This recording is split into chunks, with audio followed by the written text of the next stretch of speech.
بنت مكسيكيه عندها 23 سنه بتشتغل تيك توكر، كانت فاتحه لايف على التيك توك، دخل عليها واحد في الصالون للاسف اداها رصاصتين، واحده في صدرها وواحده في دماغها، غدر بيها قدام الناس كلها، ماتت الله يرحمها ويغفر لها، وزهره شبابها راحت في ثانيه. الفيديو بتاعها نزل على القنوات العربيه، والكومنتس للاسف كانت كالتالي زي ما انتم شايفين، كل دي ناس شمتانه فيها سواء كان من ذكور او من سيدات، للاسف برضو سيدات، لمجرد ان البنت لبسها ما كانش بالنسبه لهم ان هو مش كويس. لحد امتى هنفضل بالتفكير ده؟ محدش يقول لي ده تفكير قله، ده تفكير منتشر، ده تفكير منتشر. وانا لو بعمل الفيديو ده بحاول اغير تفكير حتى واحد يتاثر من كلامي.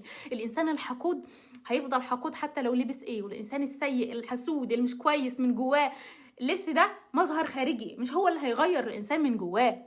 زي ما في 2 بلوجرز كنتوا دايما تشتموا فيهم، مع ان انا كنت بشوف محتواهم لذيذ وعسول ومش بيأذوا حد، كنتوا دايما تغلطوا فيهم. بمجرد ما البنت لبست حجاب الكومنتس اتغيرت 180 درجه، كله بقى يدعمهم ويقول له يحب فيهم في الكومنتس. ما هم نفس المحتوى على فكره، وما غيروش المحتوى بتاعهم.